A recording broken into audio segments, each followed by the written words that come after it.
my sister and comrade, Jackie Lookman.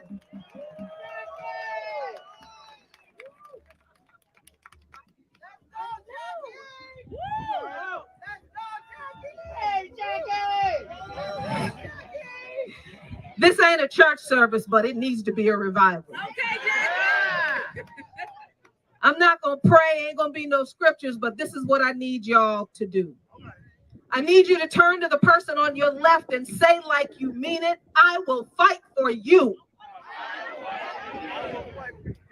Now I need you to turn to the person on your right and say like you mean it, I will fight for you. And then if you can do it, I need you to turn around, brothers and sisters, and say to the person standing behind you, I will fight for you.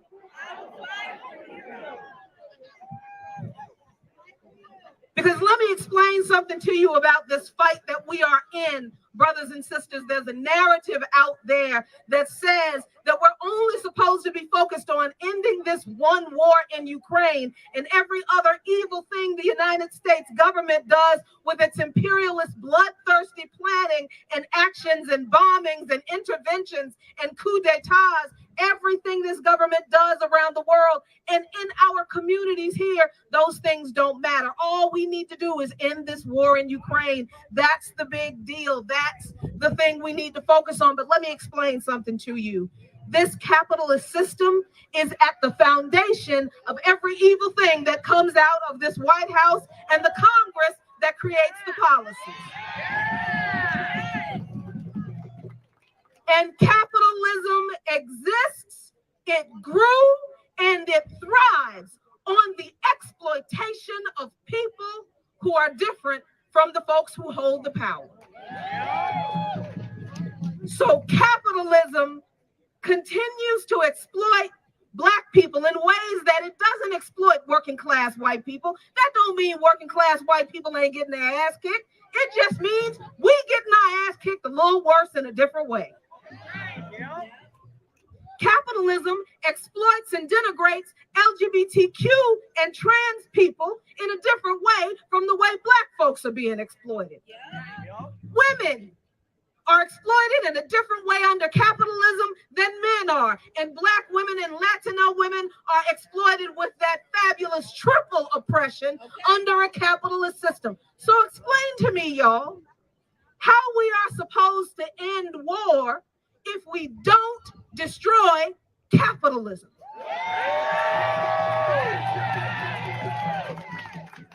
How do we end wars that are fought in the name of capitalist profit? Warmongers, weapons manufacturers making trillions off of the broken bones and bodies of Black, brown, indigenous people around the world, working class and poor peasant people around the world. They don't do it because they legitimately hate these people. They don't do it because these people are a threat to our freedoms. They do it for capitalist profit. And they do that around the world for the same reason that a high percentage of Black folks are still poor in this country, that working class and poor folks in Appalachia are poor, that Black trans women suffer the highest rate of homelessness and unemployment in this country. Those are all the reasons that capitalism stays in place, because our exploitation, our different and unique oppression and exploitation all feeds and props up the same capitalist machine that exports war around the world.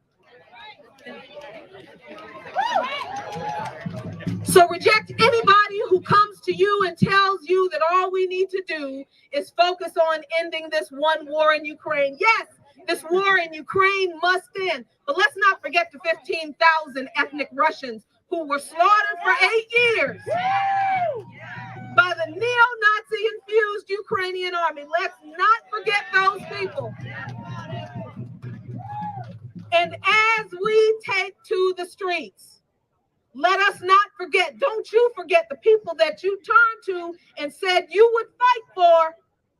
You made a commitment. We're not out here just to end war. We're not out here just to bring peace in Ukraine. We are out here to challenge and work within the empire to destroy the capitalist system that makes all of our suffering possible. And we do it for peace, absolutely. But we do it so that we all can have a future we can live in. So I want you to think about this as we move to the streets. And this is what we talk about every day on By Any Means Necessary on Radio Sputnik. It's the work we do in the Black Alliance for Peace, where we're aligning and getting behind the CELAC Zone of Peace. If you want to know more about that, we'll be at the church. We'll have materials for you. But I want you to think about this. When we come together like this, do not let this day be the last time you show up at a mobilization for peace. Do not let this be the last time you fight for your fellow brothers and sisters. This needs to be a revival. Don't let this be an incident. Don't let this be an event. Let this be a revival and commit to stand, to fight, and to fight together for human rights. Say it with me. We stand. We fight. We fight together for human rights. We stand. We fight. We fight together for human rights. We stand. We fight. We fight together for human rights. We stand. We fight. We fight together for human rights. Thank you very much. A luta continua. The struggle continues. But I promise you, if you keep struggling, brothers and sisters, Victoria, certa. Victory is certain. Peace.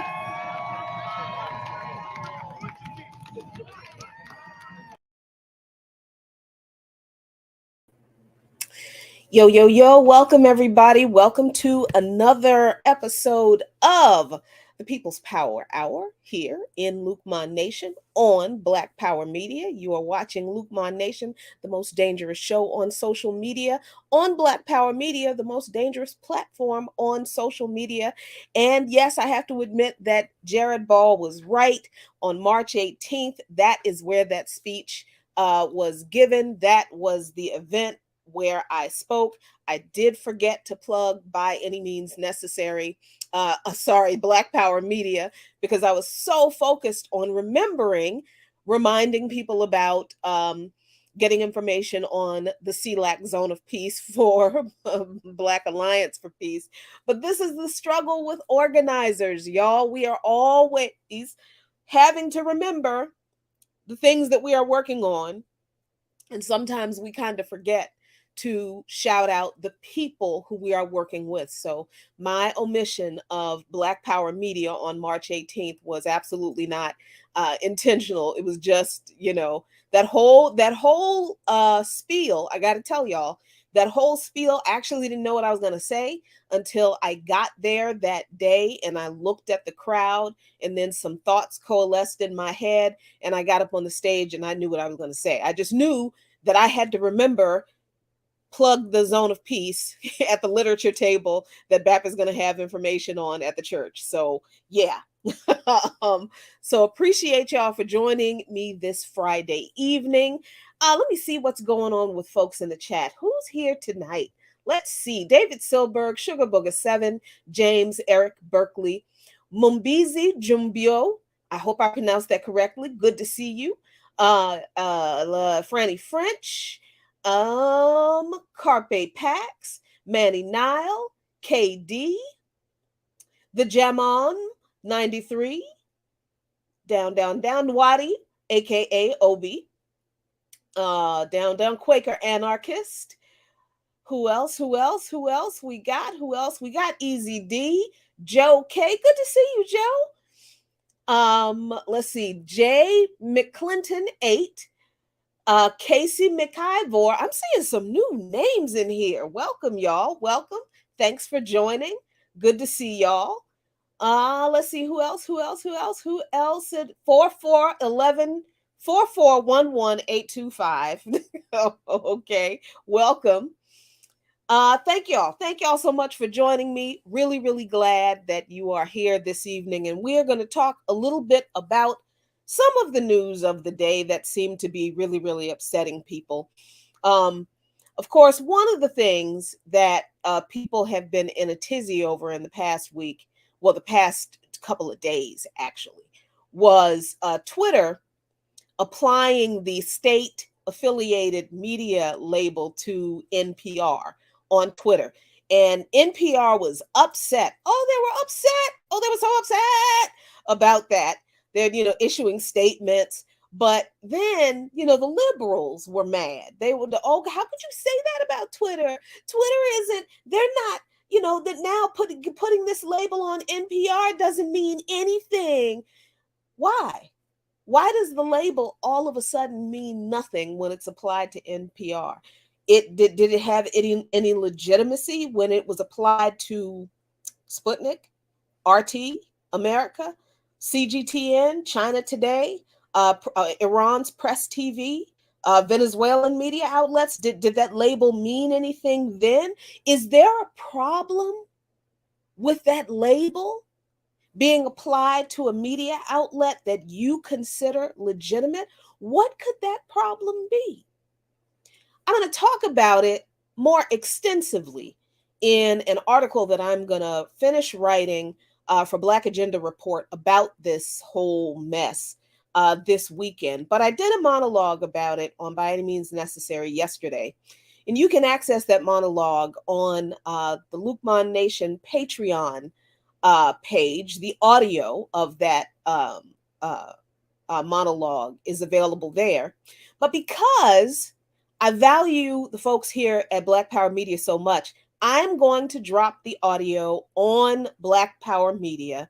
I'm going to bring it from behind the paywall on Patreon. My patrons got first dibs on the monologue, on the audio. And of course, if you listen to By Any Means Necessary on Radio Sputnik, you heard it first at 2:00 Eastern Time on Thursday. But my patrons got first dibs of the audio. Now that my patrons have had a chance to listen to it, I'm going to drop the audio on Black Power Media so you all can listen to it, because the whole outrage from NPR and the liberals who are saying that label, the state affiliated label, means nothing, because now it's going to, get this, it's going to cause people to not trust NPR as a legitimate source anymore because they receive funding from the government. Could it be that was the purpose of the labels to begin with, to disregard the legitimacy of legitimate media sources that were not US government funded sources, but that were sources that were funded by other countries' governments? Other countries' governments that the United States government has said were enemies of the US, governments that the United States has called regimes.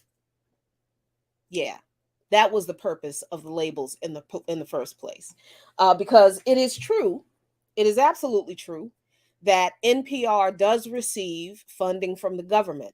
And then the argument that I've seen people make in defending NPR, and this is not a particular denigration of NPR, you understand. This is a reflection of the nature of US media in general, all of it that is funded by the government or by corporate sources, because there is no way to differentiate between corporations in America and the government, because corporations run the government. So one of the arguments people were made to get on Twitter and respond to me, to a comment that I made to some woman who said some things that Sean and I responded to, was to come onto my Twitter page and call me names and tell me that I'm lying and tell me that I'm misinformed and that I'm duped. Why?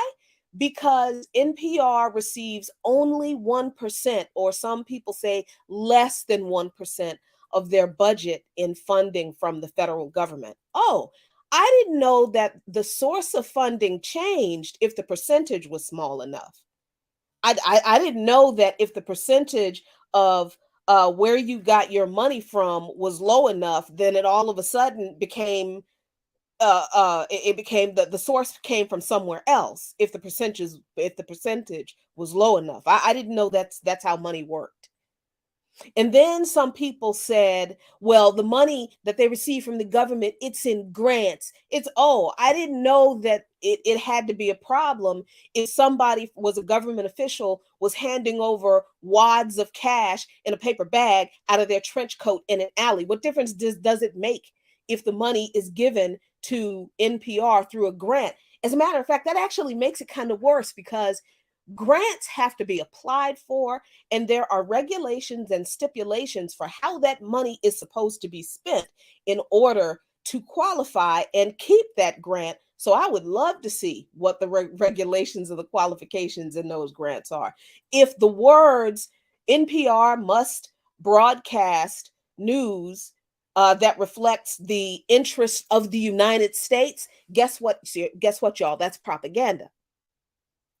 And then people would say that, because the real problem they believe is not that NPR receives federal funding from the government. They believe the real problem is that NPR receives corporate funding, as if receiving funds from the government is not also an issue, because like I just said, we cannot differentiate between corporations and the government in this country anymore, because corporations run the government. And all of those excuses that people ran over to my Twitter page to be all up in my comments, my mentions or whatever, telling me that I am wrong with all these stupid, ignorant, childish, foolish, dumbass arguments. White people tears arguments, because that's what they were. Liberal ass, cultish, white folks arguments, because that's what they were. They got a very, very rude response from me. Because here's the thing, folks. I actually don't mind people disagreeing with me if you disagree with me in a respectful way. Because I'm never just, disrespectful and nasty to people off the break, even if they come off wrong at me, like this chick, Dr. what was her name, Carolyn Orr, did, a whole researcher for a DOD research grant at the University of Maryland, doing research for the intelligence agencies, and she gonna get on Twitter and talk about, oh, RT and Sputnik have no editorial independence. Have you ever listened to any of our shows? What evidence do you have to back up that claim? Oh, you have none. You're just going on the propaganda, the anti-Russian, Russiagate fueled propaganda that you have internalized, and that you're actually getting paid to propagate yourself by the Department of Defense through the UARC program at University of Maryland that you're on the payroll for.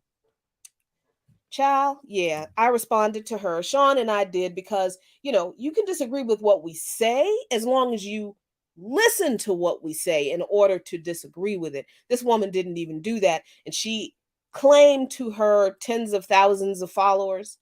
And she's supposed to be this misinformation expert.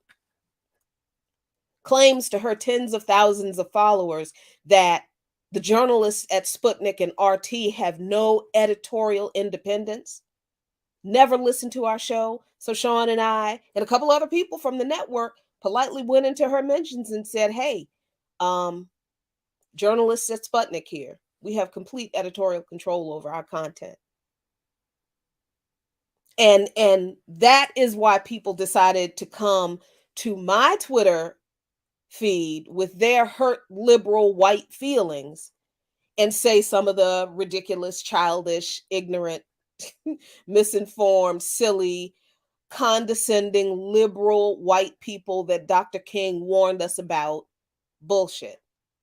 And when I responded to them with the disrespect that they gave to me, then they start, oh my God, what did one woman say?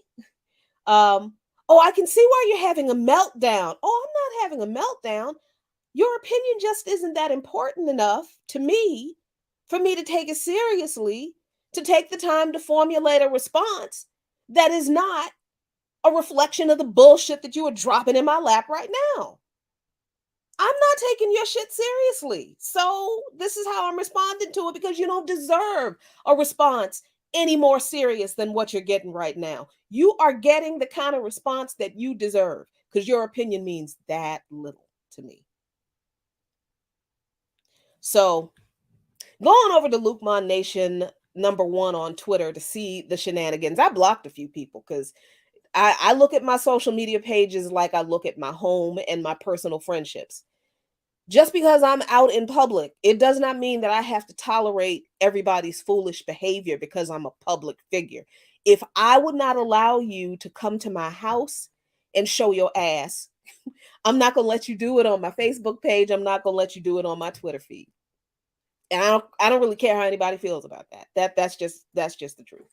But just, to give you a preview of that article that I'm working on, for Black Agenda Report. It's going to be much more extensive than what we've talked about just now. But I just want to highlight that Joe Kay said NPR's head of NPR was the former head of Voice of America and Radio Marti. Absolutely U.S. propaganda outlets. So how are you going to tell me that NPR is not a propaganda outlet when the former head of NPR was the head of U.S. propaganda outlet? And then not only that, my friends, today, Bryce Green, friend of By Any Means Necessary and contributor to Fairness and Accuracy in Reporting, reminded us of this piece that he wrote in August last year about NPR's lack of editorial independence in their continued distortion about the reason the United States invaded Afghanistan. By August 2022, most media outlets had reluctantly admitted, even if it was like a 2 sentences in a 15-paragraph article about, the invasion of Afghanistan and how disastrous that was. Most media outlets mentioned, well, at least people finally found out that the case for the U.S. invading Afghanistan was not that the Taliban refused to give up Osama bin Laden. That's what Bush told everybody, but that wasn't true. We found out that wasn't true because we found out that the Taliban, that was the first thing they did. They were like, take this bug, take it here. As a matter of fact, the Taliban offered to give they were just like, take him. And the United States ignored their offer and invaded Afghanistan anyway. But even though we found out that was not true, that the Bush administration lied about that, why was NPR still claiming this lie was the truth in August of 2022?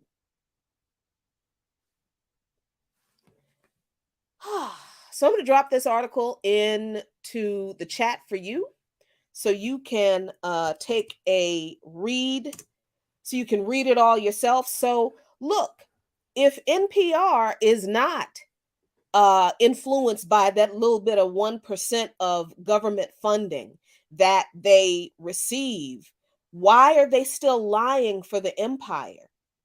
As of last year, about the reason the United States went to Afghanistan. The reasons the United States invaded in Afghanistan. Let me be careful about the words I use when I talk about what this empire does. They didn't just go to Afghanistan like they were on a trip. They invaded Afghanistan. Yeah. So look out for that article in Black Agenda Report. I'm hoping to have it completed for the next edition of Black Agenda Report, which comes out next Wednesday.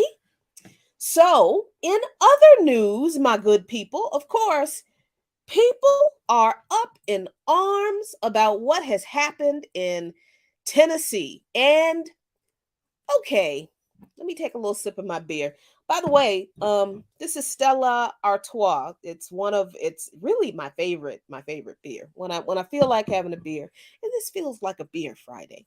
I like to have a Stella Artois. I don't like it ice cold. I like it a little bit room temperature. I like the bottle to have a little bit of a chill, like sort of at the bottom, not all the way. And I don't like putting it in a glass. It's in a glass. No need to waste another one. It's in a glass. Yeah. Oh, that's fantastic. So, people are up in arms, y'all, over what is going on in Tennessee. And I understand it's an extremely jarring thing for people who were still under the impression that we live in a democracy, I guess. And I don't know. I really want people to realize that a democracy is not what this country is. And for people who are like, well, no, we're not a democracy, we're a republic. We're not a damn republic either. This country has always been like three fascists in a trench coat. It really always has been. And by the three fascists, I mean, basically, we can call the three fascists the Democratic Party, the Republican Party, and the Supreme Court for the purposes of this show tonight. But anyway, what is going on in Tennessee for people who are not familiar?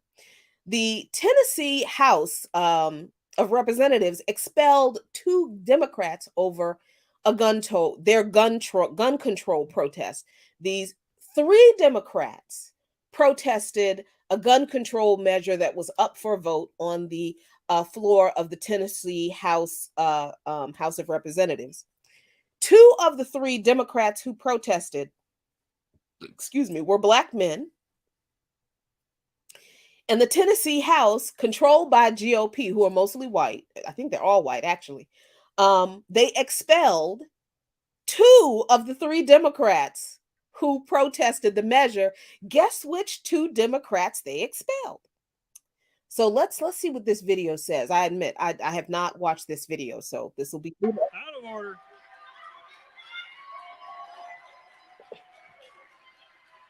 We're voting on House Resolution 63. All those in favor, vote aye when the bell rings. Those opposed, vote no. Has every member voted? Does any member wish to change their vote?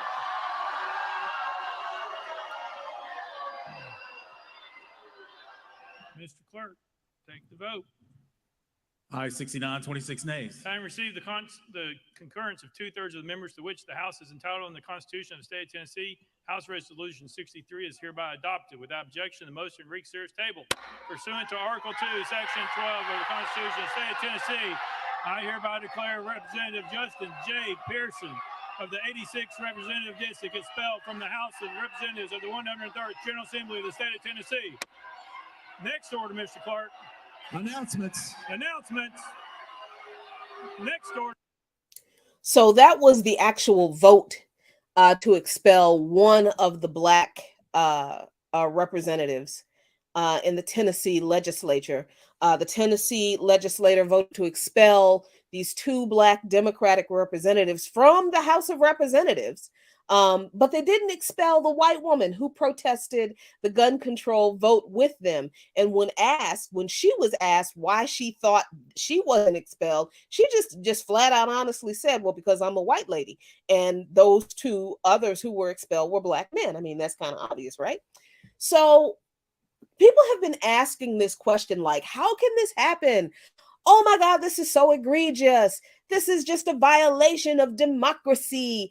And it would be if we lived in a democracy. But we do not live in a democracy, people. And it's not because we live in a republic. We don't live in a democracy because the white supremacists who set up this country and who have been running the government in this country in every state have never wanted to establish a democracy for us. So they never did. So they always made it possible for them to do these kinds of things to us and to people who do not agree with them, who will align with us whenever the fuck they feel like it. That's how they can get away with doing such a thing like this. It doesn't matter. that it probably violates some rules. Yeah, they did things according to the rules, but this shouldn't have been allowed to go forward without any opposition or any opportunity for those expelled to appeal, which I understand. If I'm understanding, they don't have an opportunity to appeal. Come on now, these people know what they're doing. So and then the idea that people have, I think the idea that people have, and I think this kind of annoys me more than people who don't realize that that the United States of America is not a democracy. Like, honestly, if you cannot see the crappy situation most people are in, despite Joe Biden being in the White House, and he's supposed to be so much better than that open fascist Donald Trump, and here Biden is continuing many of the same policies Trump continued. Biden, he just allowed the pandemic era extension for Medicaid coverage and CHIPS coverage, the health insurance program for poor children that Trump implemented. Biden just let that expire. So 9 million people will be kicked off of Medicare and the CHIPS program as of I guess it was as of April 1. So that means 9 million poor people. These are seniors. 9 million poor seniors, and some of those 9 million are poor children. They gonna die. That's what this means. They're going to die because they no longer have health coverage because Joe Biden, who was supposed to be better than the open fascist Donald Trump, didn't bother, didn't see the need to fight to extend this Trump era program. And this is not me saying that Trump was better than Biden. Look, these are just the facts. As much of a circus, a sideshow, circus clown, carnival barker fascist that Donald Trump is, at least he implemented this program because of the pandemic during his administration. Joe Biden doesn't even have the decency to fight to keep it going. So honestly, if people cannot see the Biden administration continuing the same openly fascist policies that came out of the Trump administration, them kids still in cages. Biden has extended Trump's Title 42 Remain in Mexico program, fighting in court to keep it going. Not doing a damn thing different from what Trump is doing. If you don't understand that this country's government is not one that is of the people, for the people, and by the people, then I honestly don't know what to tell you other than you really need to study actual history to understand why we keep saying that this country won't never and is not a democracy. Because white supremacy has always been at the foundation of the founding of this country, the establishment of this government, patriarchy, settler colonial ideology, at the foundation of this country, at the establishment of this government. The people who occupied government offices all adhere to that ideology. They're not governing on your behalf, working class and poor people. They're not thinking about democracy. They're thinking about protecting the rights of minorities. And the minorities they are thinking about protecting are landowners and the wealthy, the corporate class, the capitalists. That's the minority that the writers of the Constitution wrote the Constitution to protect.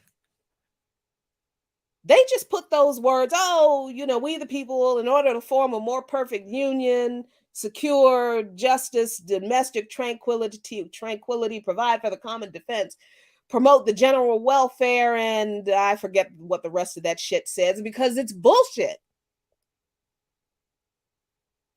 This government was not founded by a bunch of rich, landowning slave holders to protect the rights and the interests of landless, working class, and poor people in general. White people specifically, they didn't even want to give those rights to white people. The representation of the population was based on having a rich, educated, land-owning white person be the elected representative for all of the landless poor people who they really didn't want to give a direct vote to. That's where the representative system came from. That's what that was about. And when these people wrote the Constitution, you know, they were not talking about any kind of rights for our ancestors, for what was left of the indigenous people that they tried to slaughter when they were stealing their land. They didn't include these rights for women, but white women were pretty cool with not having these rights for a while, as long as they could share in the spoils of the government protecting the rights of the rich, wealthy minority. That's what this government was based on. That's who this government serves. So when things like what happened in Tennessee happened, you have to understand that this is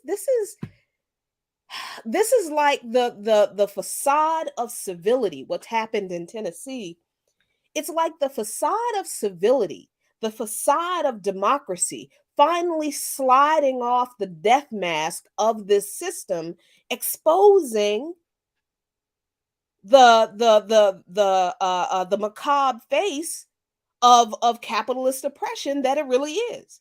So if people are not not clear on what happened, AP reports that in an extraordinary act of political retaliation, Tennessee Republicans on Thursday expelled 2 Democratic lawmakers from the state legislature for their role in a protest calling for more gun control in the aftermath of a deadly school shooting in Nashville. All of this was in response. The GOP, now the party of protecting the children's, they always talking about they're protecting children from trans women and trans girls, but not from guns. Let's get this straight. Guns are godly. Trans women and trans girls are the devil, according to the GOP. The party of protecting the children does this in response to these Democratic legislators demanding more gun control after the deadly shooting in Nashville, at the school in Nashville. Obviously, this was a racist act. And the police were called into the gallery to forcefully expel these people, which there's another, and some of these pigs were Black, which is yet another example of why there's no such thing as a good cop. Because a good cop wouldn't go along with something so egregiously foul, right? But because they exist to uphold the system, whether the system is fair or not.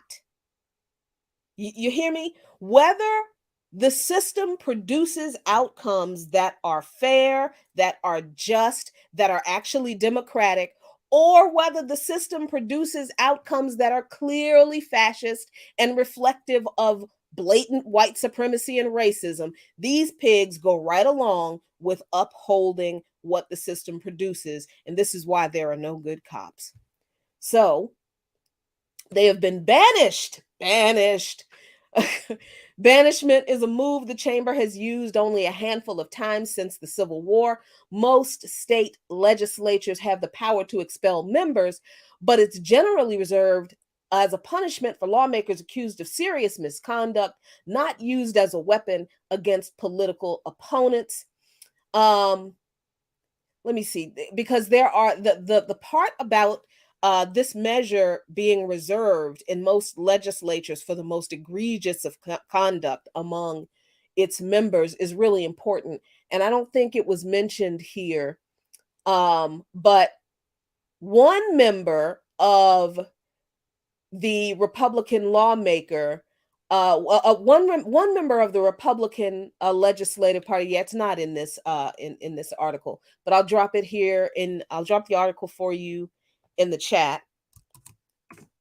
One member of the GOP legislature that voted to expel these two Black Democratic lawmakers, as one of the Black lawmakers mentioned in his comments on the floor of the House, was an admitted child molester. Again, the GOP is the party of protecting the chillins, but they keep a child molester in the. Oh, okay. And then another member of the GOP legislature has apparently been accused of serious ethics violations. These are the people of moral standards and traditional values. So let me explain what really is at the root of what's going on in Tennessee, and it all has to do with history. Y'all know I love history, right? So before we get into this, let me see what you all have to say. Oh yeah. Barack Obama's tweet in response to this, where he said, "This country was built on peaceful protest. No one should lose their job because of a nigga, what?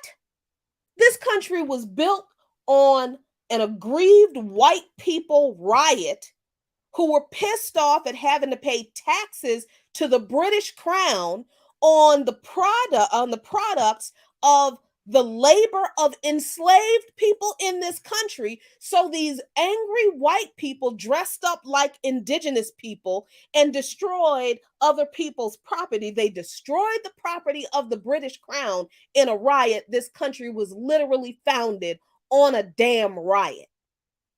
A war was started because white people started a riot that they wanted to pin on somebody else because they didn't want to pay taxes on the products of the enslaved labor.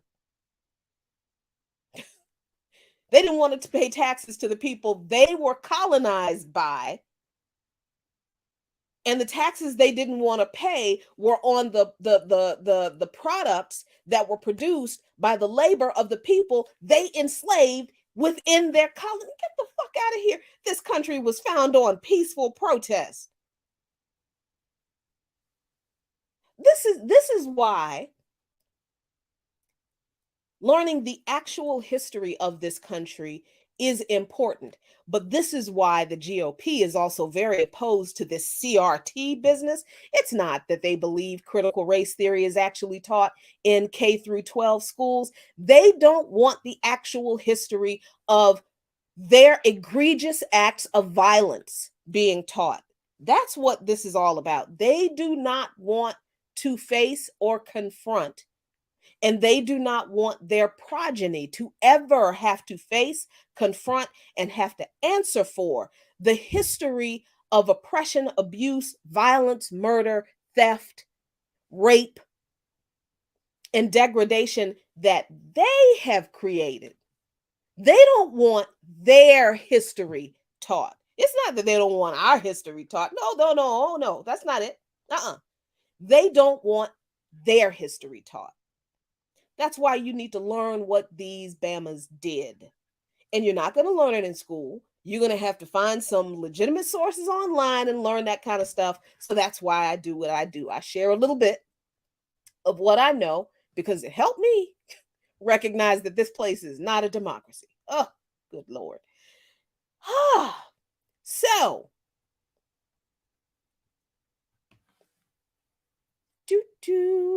this is all a part of the very specific history of not just this country, y'all understand. I want you to be clear about this. We're not talking about just the history of this country in general. We're talking about the history of this government and the people who have been in power of this government since 1776. Well, since 1776. Yeah, actually. Yep. This is all about white supremacy, and we get and we understand settler colonialism. And for folks who don't understand settler colonialism, let me stop assuming that people do understand what that means. Settler colonialism is a bunch of people from another country going to another country and taking the land from the people in that other country, calling it theirs, and kicking the indigenous people out, saying that they have a right to that land and they have a right to take from those other people because, oh, they didn't do anything with it, they didn't develop it, they're more developed than those people. Whatever reason, that those people are savages and we're not. Settler colonialism is violence. Settler colonialism is land theft. Settler colonialism is colonization. Settler colonialism is genocide.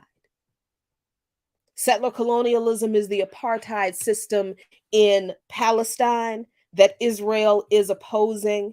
Settler colonialism was also the apartheid system in South Africa that the Dutch imposed. Settler colonialism are the domestic colonies that Africans and indigenous people live in this country that white supremacist descendants of Europeans have set up in this country. Settler colonialism was the near genocide and the pushing on to desolate reservations of the indigenous people of this land. So I hope that clears up settler colonialism for you. We're not just talking about people who came in and said, hey, I really like you all. I think we can get along. Can I live next to you and we can work out how that's going to be? That's not settler colonialism. So when we're talking about white supremacy, the history of white supremacy, when I'm talking about the history of white supremacy, I'm never just talking about just generally in this country. I am always talking about the history of white supremacy in this government, the people who have been in power in this government. And so let's talk about Jim Crow in Tennessee in particular, because it is in Pulaski, Tennessee, where the Ku Klux Klan was formed. There it is, in 1865 or between 1865 and 1866. Interesting dates. Civil War. This is from PBS, one of my favorite TV sources. They have these accompanying websites for some of their history shows. The Ku Klux Klan was formed as a social club. I hope that's big enough.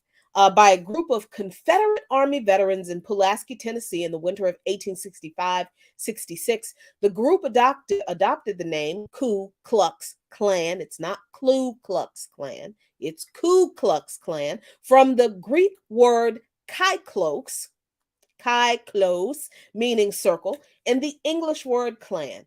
In the summer of 1867, the Klan became the Invisible Empire of the South at a convention in Nashville, Tennessee, attended by delegates from former Confederate states. The group was presided over by General Nathan Bedford Forrest, who is believed to have been the first Grand Wizard, the title for the head of the organization.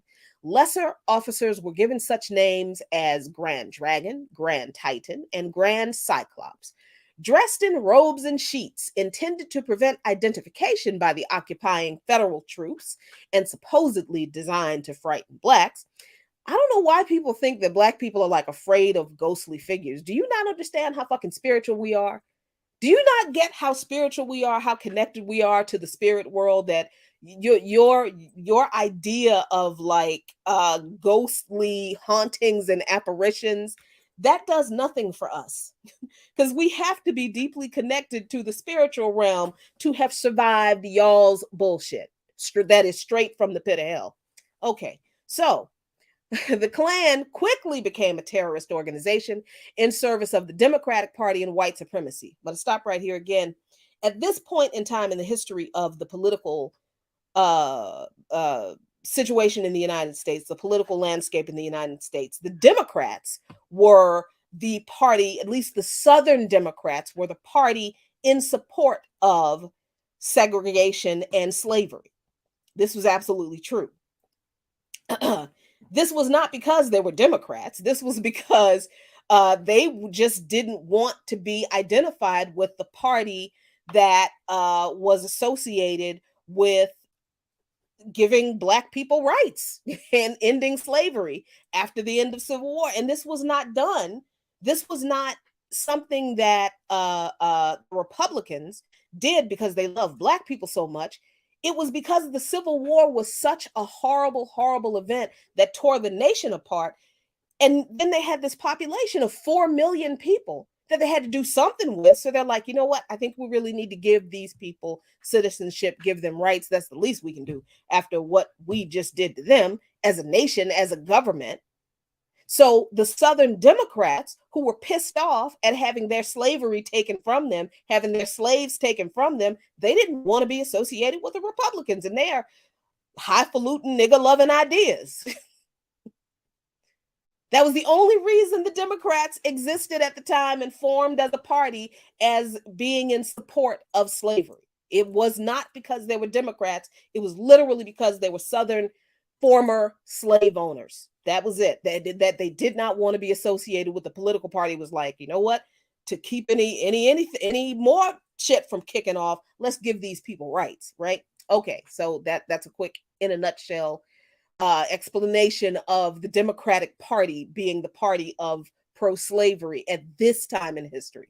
Between 1869 and 1871, the Klan's goal was to destroy congressional Reconstruction by murdering Blacks. That was, so when people say Reconstruction, the era of Reconstruction in this country ended, that's not what happened. Reconstruction in this country was murdered across the South by the Klan. And they didn't just murder Black folks, they also murdered some whites who were either active in Republican politics or who were educating Black children. The Klan burned churches and schools and drove thousands of people out of their homes because local law enforcement officials were unable or unwilling. And this is where PBS kind of pisses me off with their liberalism, because there was no such thing as unable. They were unwilling. This is where liberalism just really doesn't do it for me. Because stop making cover for what these people chose not to do. Because as long as these pigs had guns, they could have stopped a lot of shit. But they chose not to. They chose not to shoot the people who were shooting and killing and lynching our people. They chose not to act to defend our lives because they didn't want to violate the lily white lives, even if those white lives were taking ours. So yeah, it wasn't that they could not stop them. They chose not to. And also because many members of law enforcement, especially in the South, were members of the Klan. So they were in on it in more ways than one. Congress passed the Force Bill in 1871, giving the federal government the power to prosecute the Klan. Again, I mean, I don't understand why you need to pass a bill to stop people from willy-nilly, wantonly running around lynching the fuck and killing people in the streets. You need to pass some special legislation for that? They didn't. Congress didn't need to have to pass. They didn't need to pass special legislation for that. To break up Klan activity. Although relatively few people were punished, federal action did put an end to most Klan activities. Yeah, no, it wasn't. How can both things be true? That relatively few people were punished, but federal action put an end to Klan activities? No, it didn't. You know what put an end to Klan activities? Black people fighting the fuck back. That's what put an end to Klan activities. That's what put an end to Klan activities. William J. Simmons, a former Methodist minister, organized a new Klan in Stone Mountain, Georgia. This is why Stone Mountain is a very important location in the history of white supremacy in this country. In 1915, as a patriotic Protestant fraternal society, this new Klan directed its activity against not just Blacks, but immigrants, Jews, and Roman Catholics. The Ku Klux Klan grew rapidly from there and had more than 2 million members throughout the country by the mid-1920s. So by the mid-20s, the Klan was not just limited to the South. The Klan was adopted and embraced in the North, in the East, in the West throughout the country. The membership was driven by movies like D.W. Griffith's The Birth of a Nation, which, remember, was screened in the Woodrow Wilson White House. And Woodrow Wilson, the white supremacist who has a bridge named after him right here in Washington, D.C., not too far from here. His face is on the dime. The Wilson some big art center, I think, is named. A whole bunch of shit in this country named after Woodrow Wilson. Woodrow Wilson, who also resegregated the federal government and the military. Yeah, Woodrow Wilson, who screened Birth of a Nation in the White House and said, this was the greatest movie I've ever seen. Greatest movie ever made.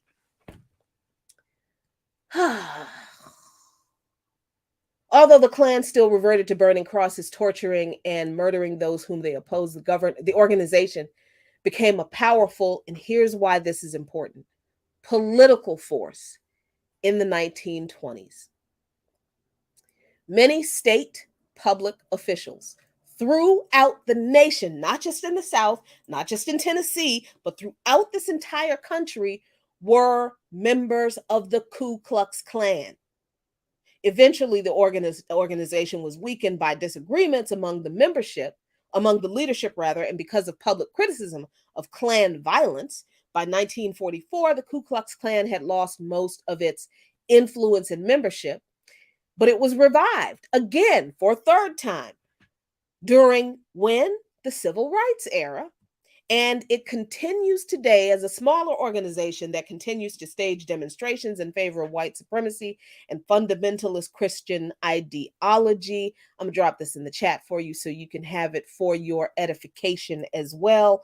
But please understand, when we are talking about the Ku Klux Klan and white supremacy in this country, when I am talking about the Ku Klux Klan and white supremacy in this in this country, I'm not just talking about generally white people and how white people hate us and how they think that we're inferior. And I'm not talking about white people's feelings. I don't give a damn about white people and their feelings. And neither should you. What we're talking about when we discuss the history of white supremacy in this country's government is the role that white supremacy plays in wielding the power of the government against the people. And since I just showed you that the Ku Klux Klan became a political organization and put its members in public office throughout this country, that is what we're talking about when we are saying, when we should be talking about white supremacy in this country, not people's individual feelings, but the legacy of white supremacy in its ability to hold and maintain power and wield power against us. So what is happening in Tennessee today is a direct reflection of the power of white supremacy in the government of this country. So understanding that the Klan all throughout this country had members in public office, wielded political power. And we also understand that the political apparatus in this country is a nepotism machine, right? You don't get elected office because you have the popular vote of the people. You get elected to political office in this country if you have enough money and if you have enough power wanting you to be in public office. And if the people who are already in public office are white supremacists, then who do you think they're going to choose to be in power now? Do you think those members of the Klan disavowed their white supremacy when the Klan membership? Get out of here. So when we, organizations like the organization I belong to here in Washington, D.C., Pan-African Community Action, when we talk about we are not fighting against racism, We are fighting for power. We're not fighting to end racism or to end white supremacy. No, we're fighting to gain power for Black people, because that's what white supremacy has been able to hold on to, power. So things that happen in this government in Tennessee, all of a sudden it doesn't look so egregious, does it? It doesn't look so undemocratic, does it? When you recognize that the government has been propped up, the government has been founded, it was founded in the first place on completely undemocratic principles by people who were not interested in democracy because they were not modeling democracy in their own existence. They owned human beings. That's not a democratic way to live. They did not believe that women were as smart as men were, and so they did not believe that women should have the same rights as men should have. That's not a democratic ideology.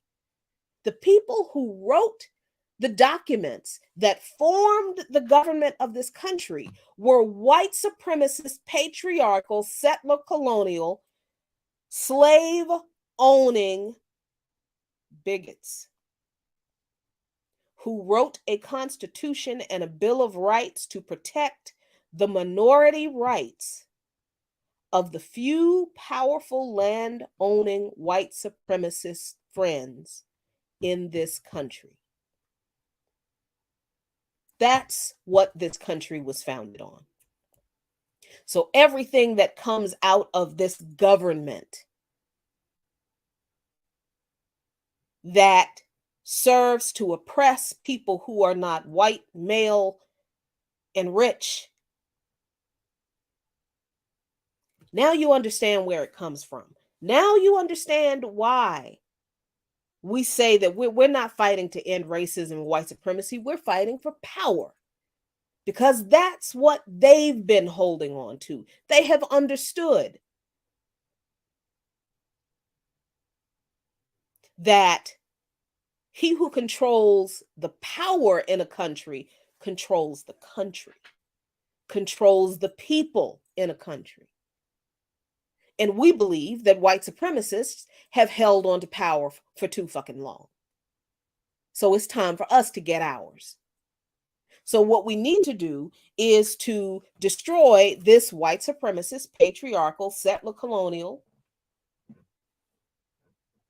government and establish a government that is truly of the people, for the people, and by the people, so that all of the people can have power. The power of representation, true representation in a truly democratic representative government. That is not what we have today. That's what they have in Cuba. That's what they have in Venezuela. That's what they have in Nicaragua. That's what they had in African nations that kicked out the colonizers until the US government went in and assassinated the African leaders who led those people to their revolution, or deposed and ran out of the country those African leaders. So what we're talking about here is not far-fetched. It's not, pie in the sky. Revolution is not, a people's revolution is not impossible. It's been done all around the world. It's been done. We have just been indoctrinated by these white supremacists in this country that the only revolution that matters is that rich people bullshit that happened in 1776. That was not a people's revolution. That was a colonizer's revolution. That was a colonizer's revolution resisting their colonization, but wanting to keep the spoils of the people that they were exploiting through their colonial project. That's all. That's what that was. 1776 was not a revolutionary war for the people. Didn't change the material conditions of the oppressed people in this country one bit, did it? After 1776, was slavery ended? Even people talking about, Crispus Attucks was the first person to die in Revolutionary War. Well, I can't help it that he was foolish enough to believe.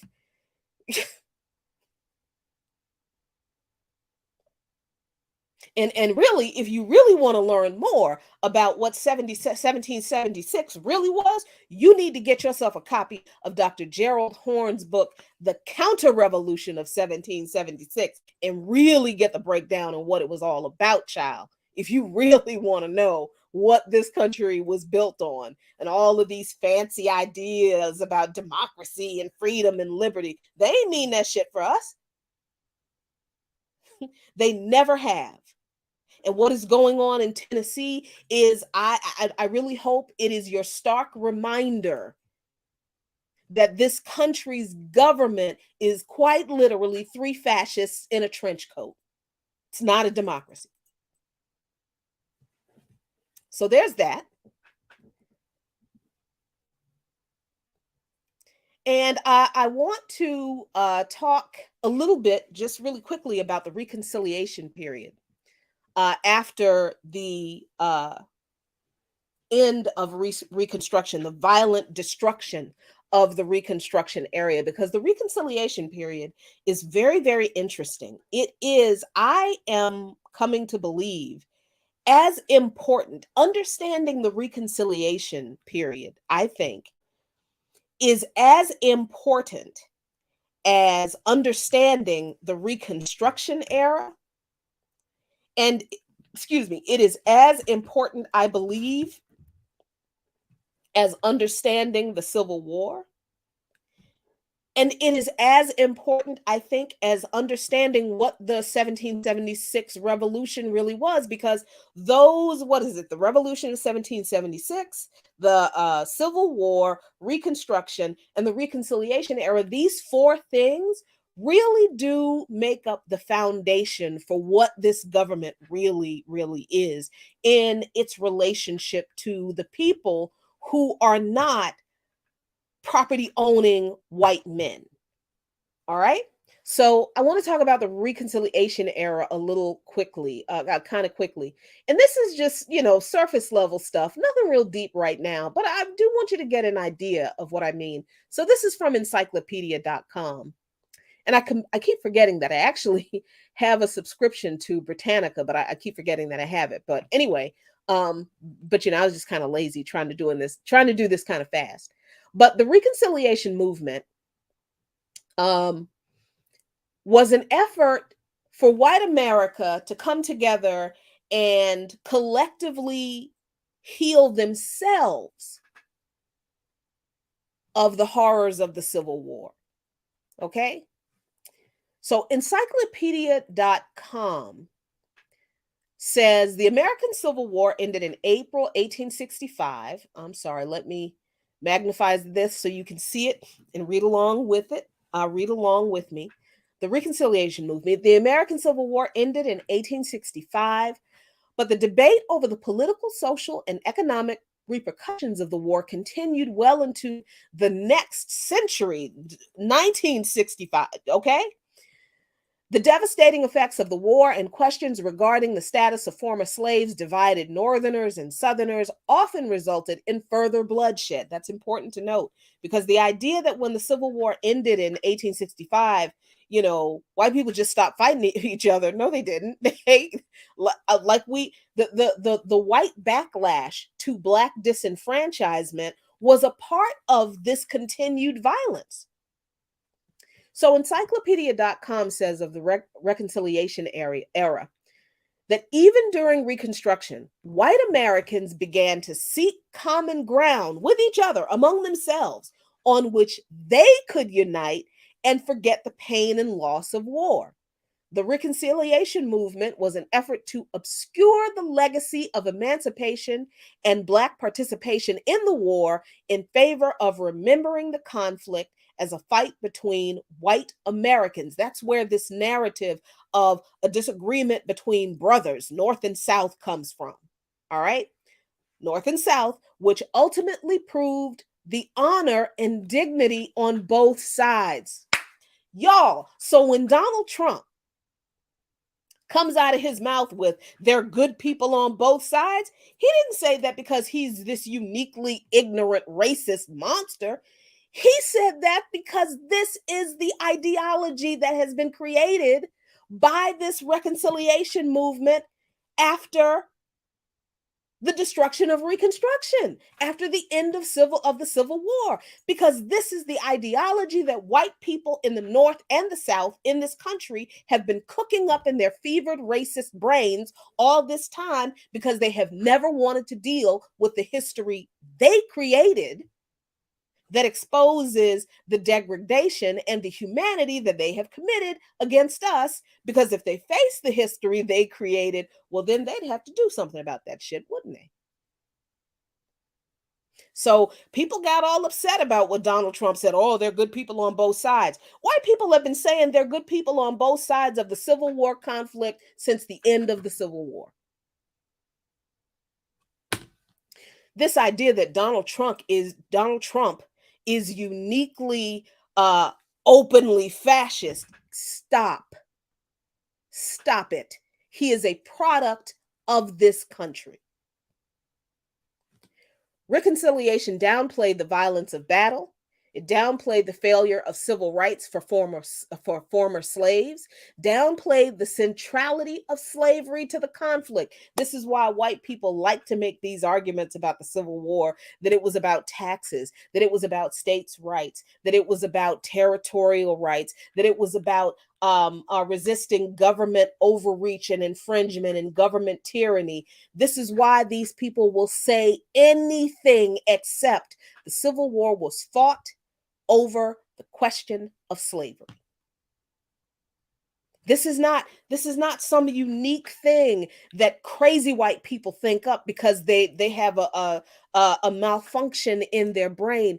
This thinking, this ideology is the result of a concerted effort among white people in the North and the South and the East and the West to not think about all of the nastiness of slavery and why of the Civil War and why it was really fought, so they don't have to face the consequences of what they have done.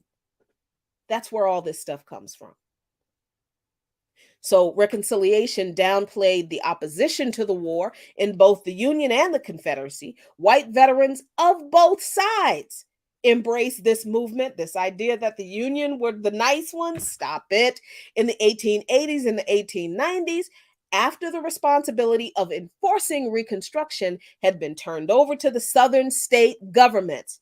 If you're not clear what that means, the federal government occupied the Southern states to enforce Reconstruction governments, to enforce the establishment of Reconstruction governments.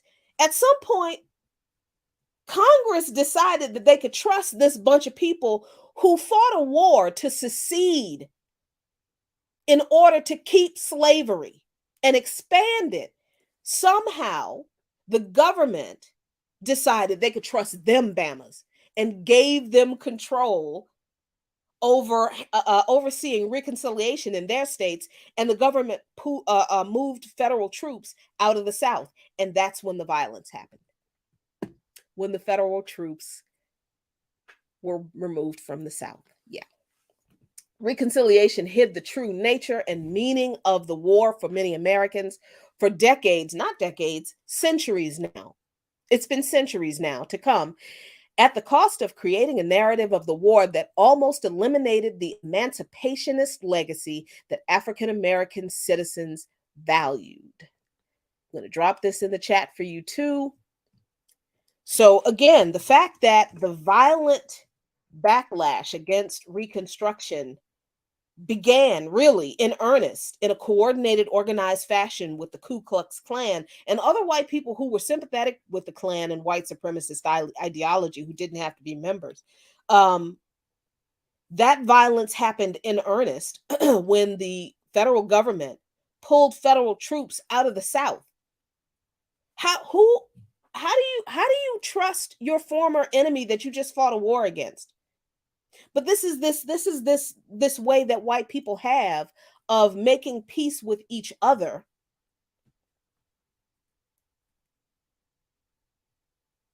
of entering into negotiations with each other, in reaching bipartisan agreements with each other, And they always end up selling us out because that's what they've always done. Always in this country.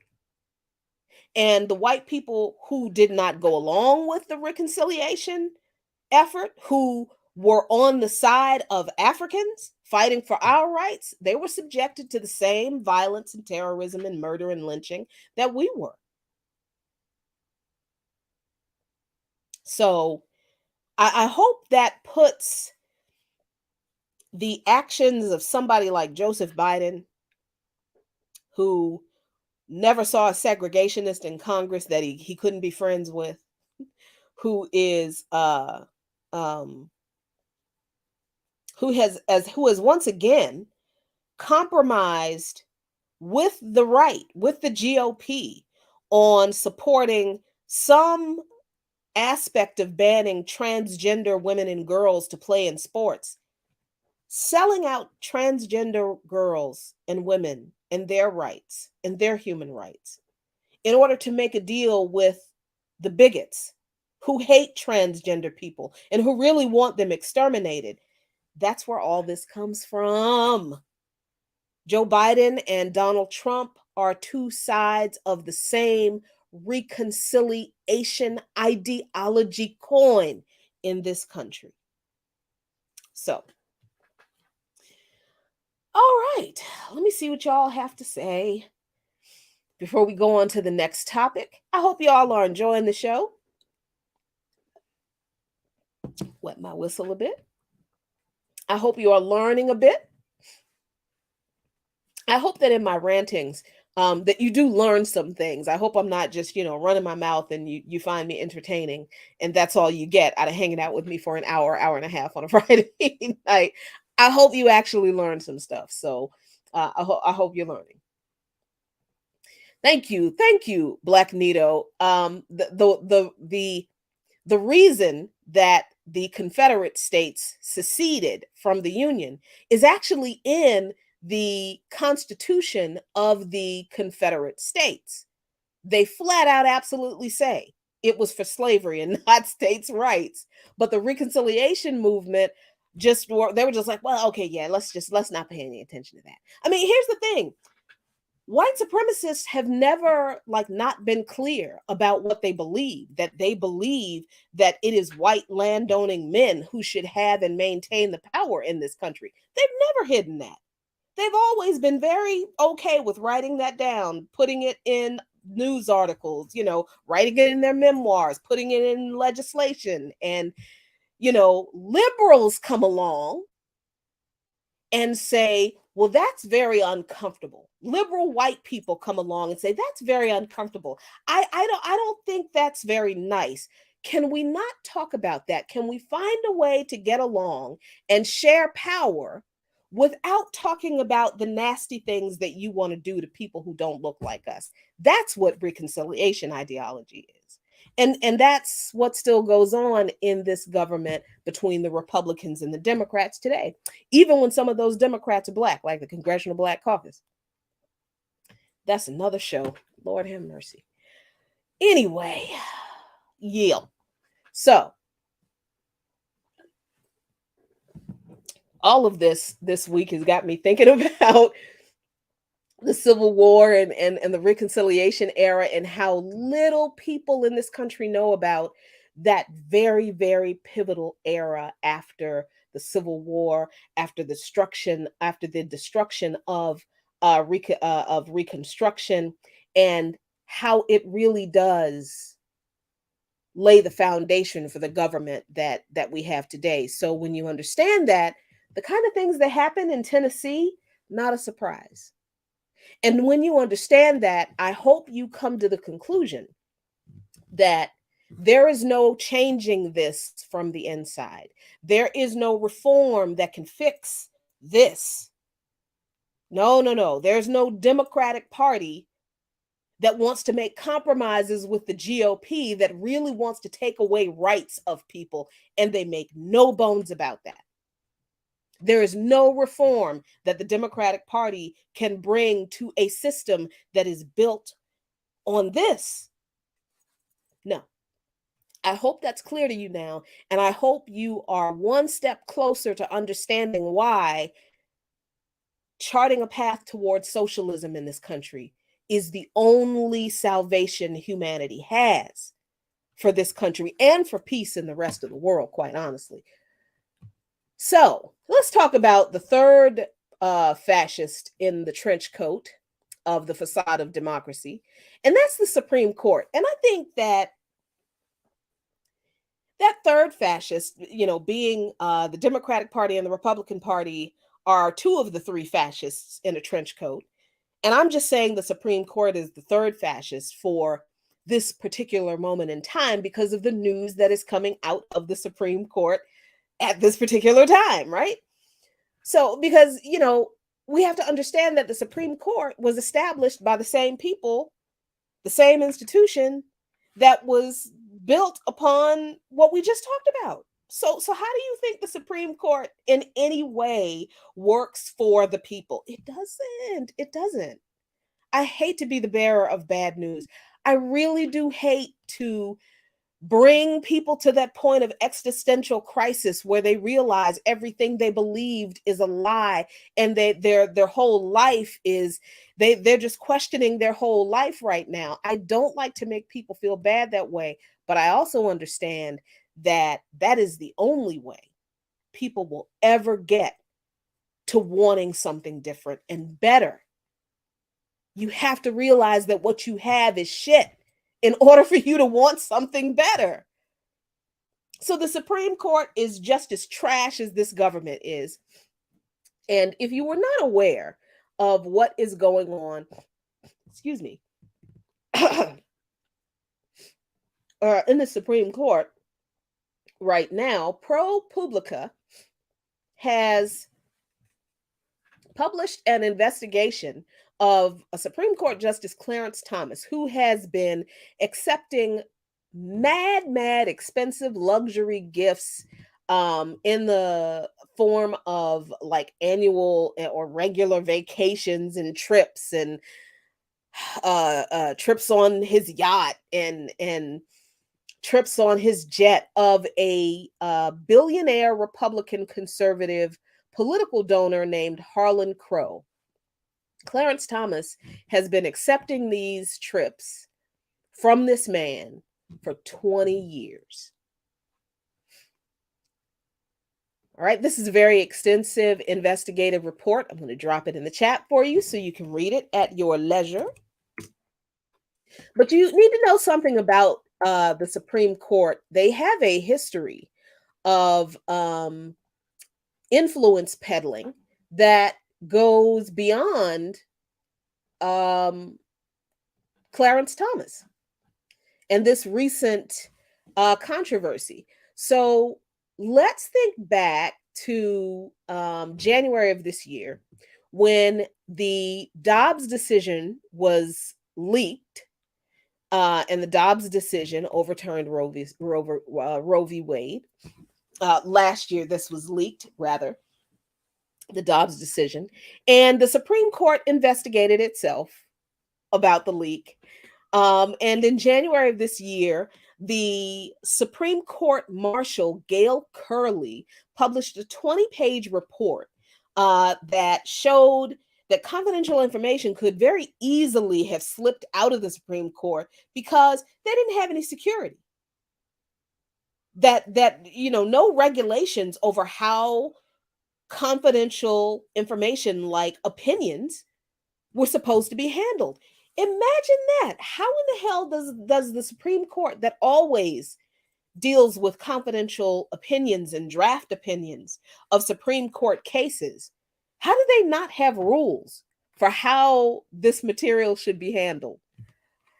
So in January, this 20-page report showed that about 100 people had access to the draft of the Dobbs decision, and that people were just printing copies of the report all over the place. The clerks admitted that they were telling their spouses about the opinion and the vote count, and that is a violation of the clerk's code of conduct. They're not supposed to talk about the proceedings of the court to anybody outside of who they work with inside the court. But none of the clerks who violated this code of conduct, none of them were held accountable for violating the rules. And of course, at the time, none of the justices were considered to have been involved in the leak.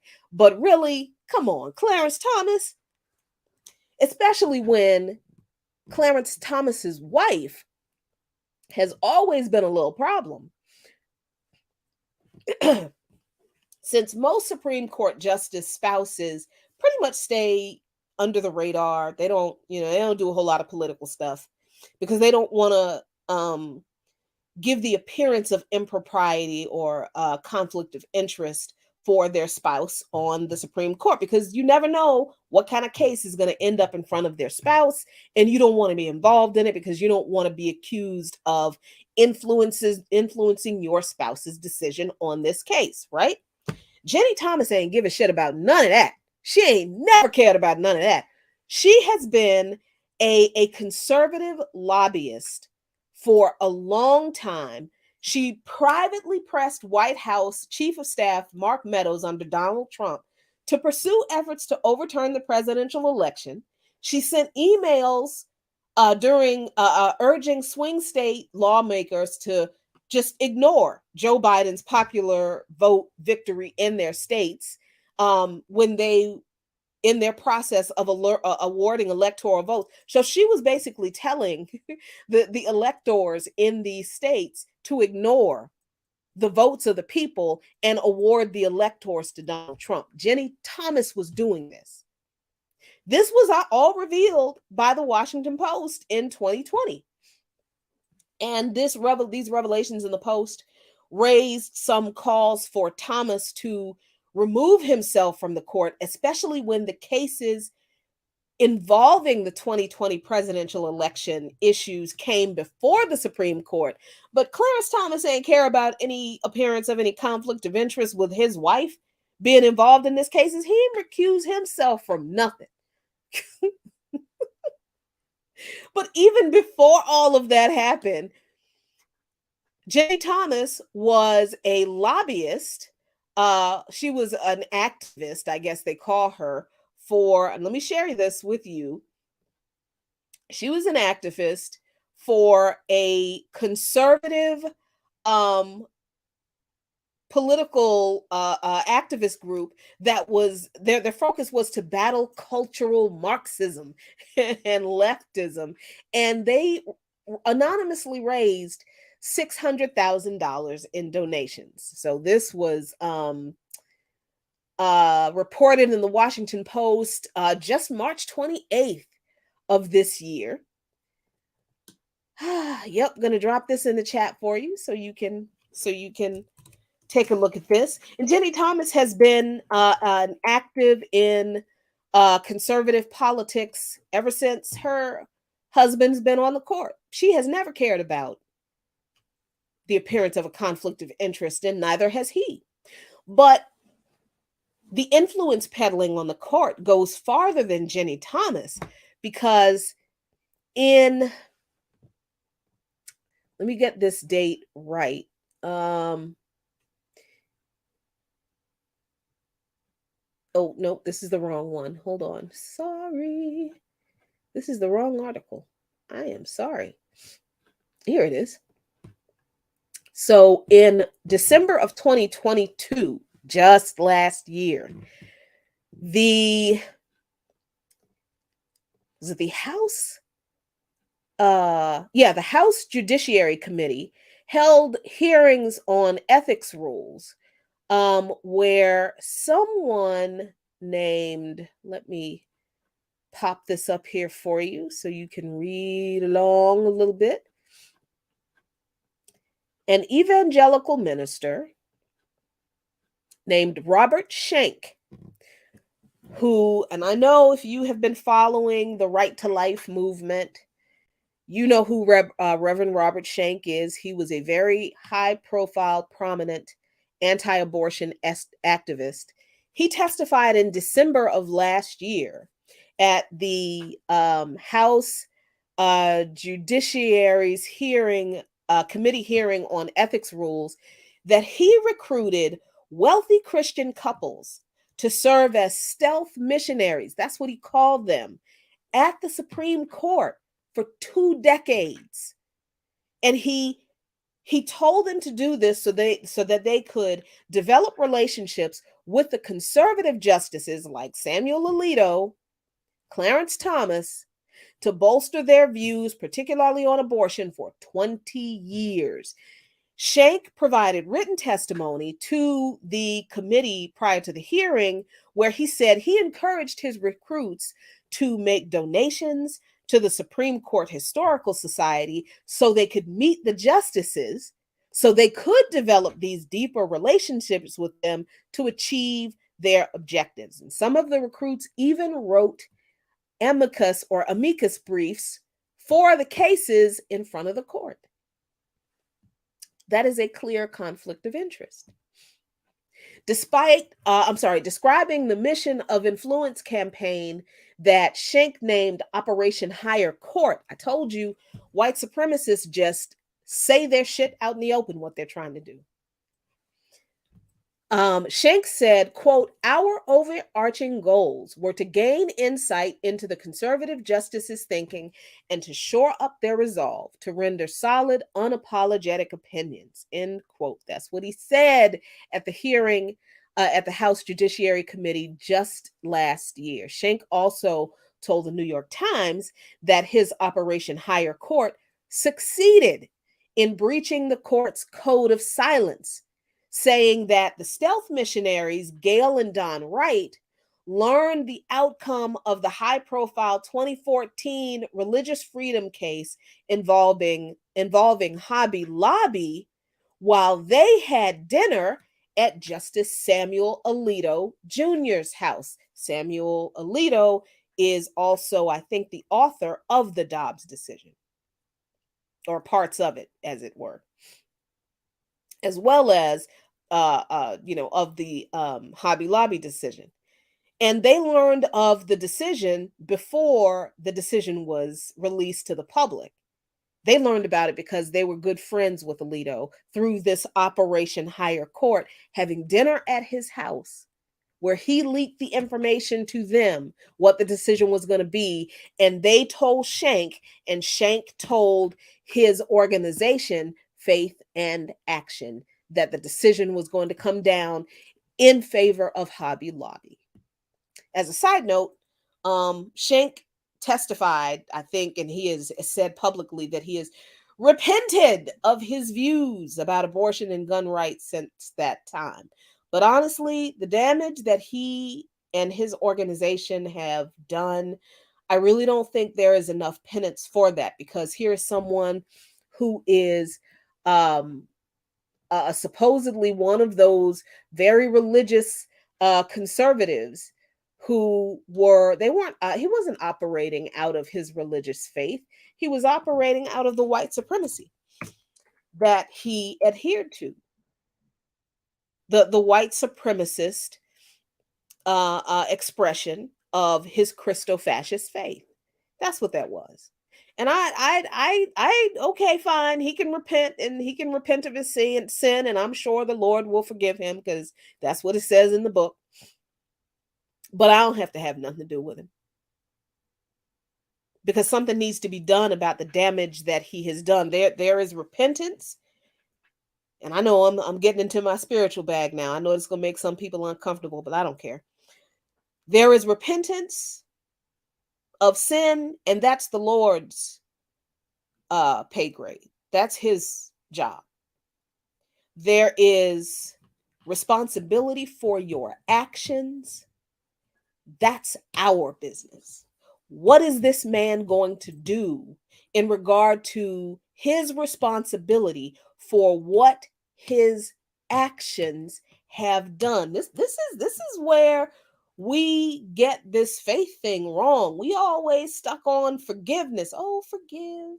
Because the Bible does say that if you do not forgive people like the Lord has forgiven you of your sins, then guess what? He ain't gonna forgive you of your sins. Okay, I'm with that. But the Lord also calls me to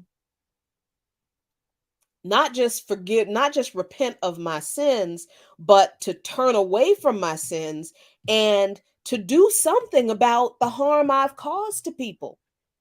The Lord absolutely demands that I do that. So I need to see some faith.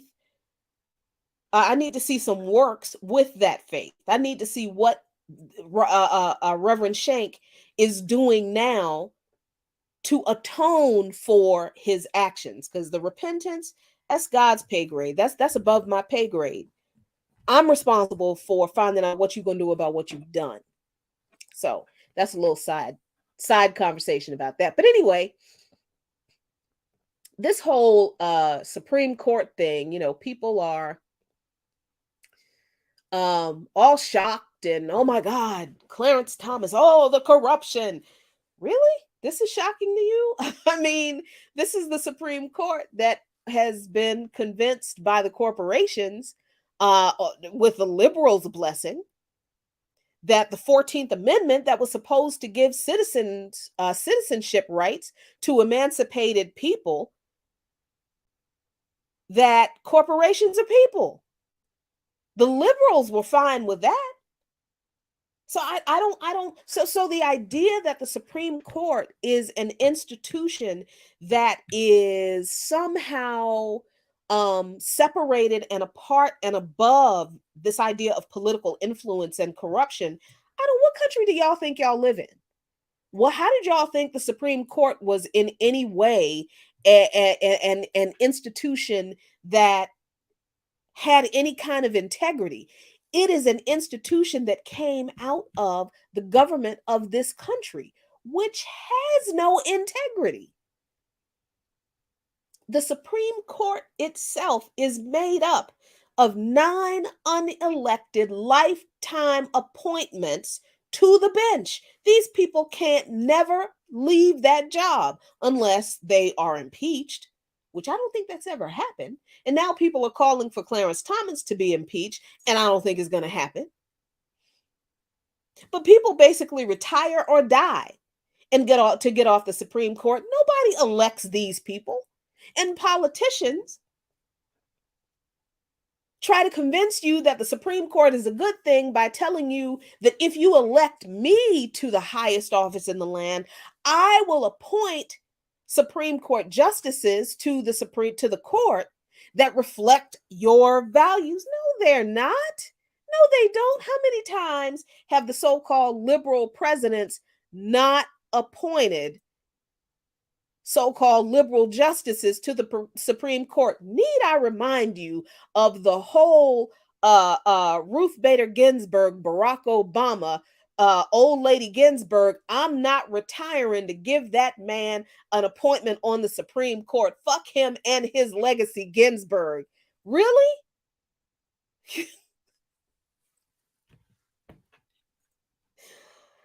I'm sorry. I don't mean to laugh at people who do not understand how ridiculously undemocratic this government and every institution that comes out of this government is. But I can't help but laugh, because how can you believe these people give a shit about you when the very history of the foundation and the establishment and the perpetuation of this government and all of its institutions reflect the white supremacist, settler, colonial, patriarchal ideology that is not democratic and for the people at all. At all. The Supreme Court is not exempt from that. Supreme Court is a corrupt institution. How in the world are you going to rule that the 14th Amendment to the Constitution that's supposed to give citizenship rights to formerly enslaved people and had to be amended to give citizenship rights to indigenous people and to Chinese people who were excluded from being allowed to immigrate here? The amendment that was supposed to give people citizenship rights in the United States, that same amendment was used by corporations to make the claim that corporations are people. And that, come on, y'all, you're surprised by Clarence Thomas? And true to form, the Democrats' response is to call more hearings, to call for more stringent ethics rules. They just want more rules. The Democrats are never going to call for abolishing the Supreme Court, which needs to happen. That's what needs to happen. Because the Democrats benefit from the exact same system that the corruption that absolutely influences the Supreme Court. Yep. So again, this is another example of the Democrats are not here to save you. The Democrats are not here to do anything different in this system that is going to make any of these institutions work for you, because they like the fact that the institutions do not work for you and it works well for them. That's the way they want it. That's the way it was set up. So honestly, if this situation with what happened in Tennessee and what happened on the Supreme Court with Clarence Thomas and his wife and Reverend Shank does not convince you that the answer to fixing this society in this country is not reform. There is no reforming this system, brothers and sisters. There really is not. There are no incremental changes that we can make that will make things better. Sure, there are things that can be done that will take the boot off people's neck and allow them to breathe 2 or 3 extra breaths. But if you really want to live and be free, this system needs to die.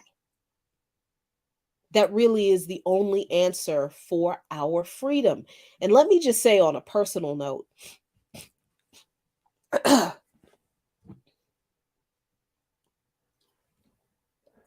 I understand that some people really don't like it when we talk about the way that this system, this capitalist system, exploits different groups of people and how those different groups of people's exploitation and their struggles need to be listened to and a part of our fight. We need to be in solidarity with all of the people who are struggling under this system in ways that are different from ours, right? And I understand that people have different personal ideologies about who other people are, the way other people live, the choices other people make, whatever. I don't care. None of your opinions about any other people and how they live their life, none of your opinions about it matter. Because here's what's true. And there's a big deal about folks not wanting to hear about trans people and why do we have to talk about them? And it's a private matter. No, it's not. This system is not privately oppressing and exploiting gay and trans people. And I don't really care how people feel about gay and trans people. Whatever your ahistorical understanding of trans people existing is, and it is ahistorical, because gender fluid people, gender non-binary people have existed in pre-colonial societies all throughout the world, all over the world, even in Africa, y'all. There were gay and trans people, even if they were not called that, in civilizations in Africa before the Europeans came along and said, we don't respect your societies that are formed on the basis of women leadership, matrilineal societies. We don't respect your societies that are formed on the basis of gender non-conforming or gender fluid people not only being recognized as full members of society, but having leadership in those societies. The only leadership we recognize, what the European settlers and colonizers said, was white men leadership. And since y'all ain't white, the only people we're going to talk to are the men. That's what colonizers did to our societies. So people who have this understanding or belief about transgender people or gay people, that it's not African or it's not indigenous. You don't realize that you're dismissing their humanity, their existence, and their right to exist in society as full human beings with the same rights as you and me. That thinking is settler colonial thinking. That thinking that trans people and queer people need to be in the closet and we shouldn't talk about them because they're not a part of society and they shouldn't be. That is colonizer thinking. You don't know your own history. And that's okay, because a lot of people don't know our own history. And it's even worse when people are religious of some religions, because we Christians, we got it bad. And we really need to admit that our hatred of queer and trans people really comes from our love of the authoritarian teachings of Paul, the patriarchal teachings of Paul, who went against the equality focused and liberation example of Jesus Christ, who lifted up and affirmed the humanity and respect for women in society at a time when women were considered property and didn't have any rights in his society. If you've ever actually read the Bible and read the parts of what Jesus actually did and said, I would challenge you to read those parts first. Don't read that stuff in the Old Testament right now. Don't read Paul's stuff, and then just read the stuff of what Jesus did. The people he talked to. When he went to towns that the Jews that he was with didn't want to go through because the towns were populated by Samaritan people, and the Jews at the time considered Samaritan dogs. And these crazy people would go around an entire town to get to where they wanted to go on the other side of Samaria because they hated the Samaritans so much, or the Samaritans rather. Jesus didn't do that. He went right straight through the town, took his Jewish disciples with him, and they were like, ew. And he was like, shut up. And not only does he do that, he goes straight to the middle of Samaria in the middle of the day when all of the women are at the community well drawing water, and he begins to have a conversation with a woman, which was verboten in ancient society at that time. They didn't talk to women. No. Here Jesus says he just strikes up a conversation with a woman. Hey, how you doing? You know who I am? And she just happened to know who it is. I think I know who you are. I'm told that you're that dude who's the Messiah. I'm told that you're the one who's going to free our people. That's what I hear. I'm not sure though. And Jesus proceeds to have a conversation with this woman as if she is an equal, because to him, she is an equal. And that's what he molded for his disciples, who didn't even want to go through the town, because to them, all Samaritans were dogs and the women were worse. So Jesus not only talks to the Samaritan woman, and look, here I am actually telling you what's actually in the Bible that Jesus did, and you're going to tell me that the God of my Bible isn't nice to women or others. If you haven't read it, don't tell me what's in the book that I've actually read. Don't do that. If I'm going to respect you and your opinion about religion in general, and I do, that's cool. Don't disrespect what I am literally sitting here telling you about what's in the book. If you're not going to read it to find out yourself, keep your opinion about what you don't know to yourself. I would appreciate that much. So Jesus not only talks to this woman, fully recognizing her as human, equal, on the same level as he is. And here he is, the Son of God, God in the flesh, if that's what you believe. Okay, that can be up for debate. But anyway, he's a man who is having a conversation and interaction with a woman that men in his society did not have. That was revolutionary all by itself, even if he wasn't the Son of God. But here he is, he does something else when he has this conversation with her in public, at a public place that a bunch of women, a bunch of Samaritans of all people, would frequent, that Jews would never have been in, that he willingly went to. And he does something else. He went further and he told her, go back to your people and you tell them who I am. You know what he did at that moment? He made her a priest. He commissioned her to go and preach the good news to her people. Women were not priests in ancient societies. And we Christians still have this weird ass problem in some denominations where women can't be pastors. Why? Because Paul said so.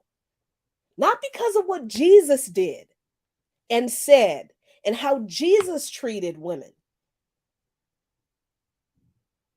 And that wasn't the only example. There are others, but I know how some of y'all get when radical Christians start talking about the radical Jesus, your hatred of Christianity, which I admit, Christians have really fucked up our faith. We have. Absolutely. When people learn that there are radical representations of the faith in the Bible, through the actions and the teachings and the words of Jesus, they're surprised because we have been so shitty in mirroring really who Jesus is. That is absolutely the truth. I will never not say that that's true. We have been terrible messengers of Christ, and a whole lot of atrocities have done in the name of this white dude. But that is the white supremacist interpretation and indoctrination of the faith. There is a liberation theology Jesus. There is a people and oppressed person focused Jesus, the Jesus who talked to women who were nothing in society and literally commissioned them to be priests and disciples to their people. There is the Jesus who met the woman who was caught in the act of adultery, or about to be stoned to death by the Jews, by the religious leaders at the time, and told her, these people cannot cast stones at you because they've sinned too. So who is here? Who is left here to judge you? Nobody. And I don't judge you. So go and be whole.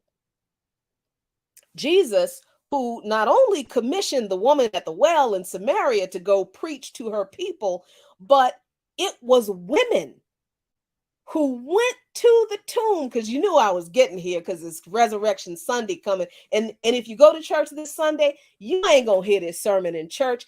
That's why I'm giving it to you right now, because this is the Jesus I serve.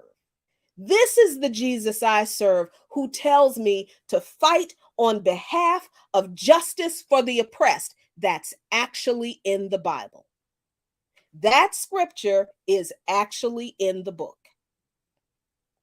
So it was Jesus, it was the God of the Bible who had women go to the tomb after the crucifixion of Jesus, when all of Jesus's male disciples were closed up in the upper room, terrified that they were going to be next. They were going to be hunted down by the Roman soldiers. They cowering in the upper room, afraid to come out. It was the women who defied the curfew of the Roman Empire, imposed against the followers of Jesus to stay the hell home. It was the women who said, fuck you. We're going to the tomb of our Savior to wash his body. The women who got up the courage to defy an empire. It was God who ordained that. That's in the book. It was the women who went to the tomb when the men were cowering in the upper room, who went to the tomb and found Jesus's body gone, terrified that somebody had stolen his body. It was women, the lowest in ancient society, who were the first to witness the resurrection, whether you believe in the resurrection or not, the message in that story is that God is so on the side of the oppressed that he reveals himself in miracles to the most oppressed. He has the most oppressed deliver the message of hope and power and strength. And we are the ones who are oppressed, the ones who are crushed under the boot of oppression, who are given the strength and the power of God to continue to fight the empire. That's what those women, being the first to see the resurrected Jesus, meant in the face of Roman oppression. So when it was the women, the lowest in ancient society, who went to the men cowering in the upper room and told them, we have seen our Savior. He is not dead. He is yet alive. They were his priests too. So this is the liberation theology of Jesus Christ. Forget about what the imperial apologia that Paul presents in the New Testament, because that's what it is. The authoritarianism, the rules, thou shalt not this, and women shall keep silent in church, and, men shall be the head of the household, and, obey this and do that. It's all about obedience and doing what authority tells you. Why? Why is that? Why is the Bible like that in the New Testament? Why are Paul's letters like that? Because Paul was a citizen of the Roman Empire. He enjoyed the perks of privilege. And he did not want to, even though he claimed to be a follower of Christ and a disciple of Christ, and he claimed to have the scales removed from his eyes, and he saw the light of belief in Jesus, he still held on to allegiance to the empire, which was absolutely not what Jesus taught. Why did Paul continue to hold on to that?